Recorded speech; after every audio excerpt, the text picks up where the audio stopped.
Hatimaye mzidi kuwa hodari. Mzidi kuwa hodari katika Bwana. Katika Bwana. Na katika uweza wa nguvu zake. Wa nguvu zake.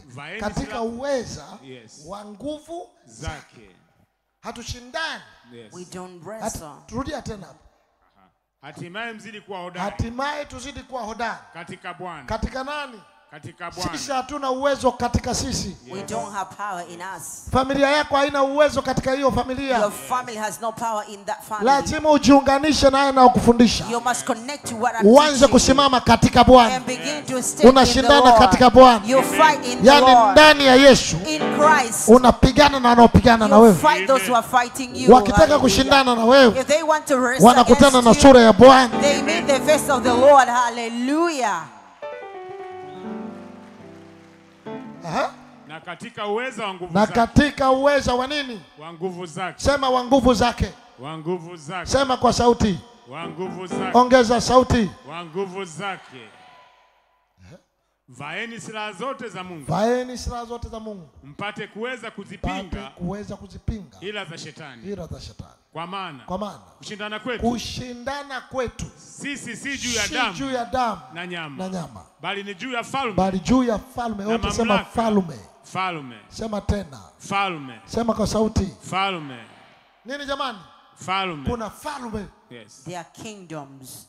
Ukiona kuna kitu cha giza kinakufa nyumbani mwako, you will find something of darkness that is kina ufalme wake. It has its own kingdom. Maana yake ufalme wa Mungu it means the kingdom of umeupiga ufalme wa giza. Have struck the kingdom of darkness.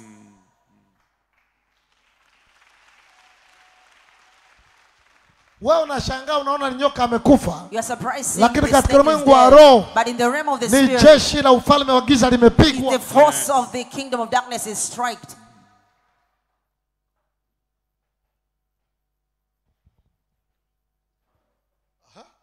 Bali ni juu ya falme na mamlaka. Falme na mamlaka. Juu ya wakuu wa giza hili. Juu ya wakuu wa giza hili kuna wakuu wao. Yes. They are their rulers. Juu ya majeshi ya pepo. Majeshi yako majeshi. They are. Wewe unaishi tu na familia. Just live with your family. Hujui nguvu ya kiroho. You don't know this spiritual power. Unawaambia watu. I usually tell people. Maisha yetu. Our lives. Tunaona yako mwilini. We see that they are. Lakini asilimia ya mwilini ni kama asilimia moja tu. It's like only 1%. Lakini 99 ni operation kiroho. It's operation in the spirit.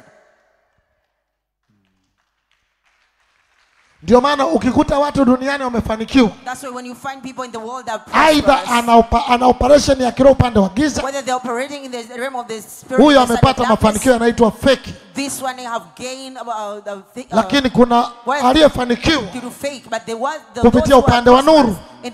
Ndio maana Bible inasema usiwe vuguvugu, uwe moto au uwe baridi.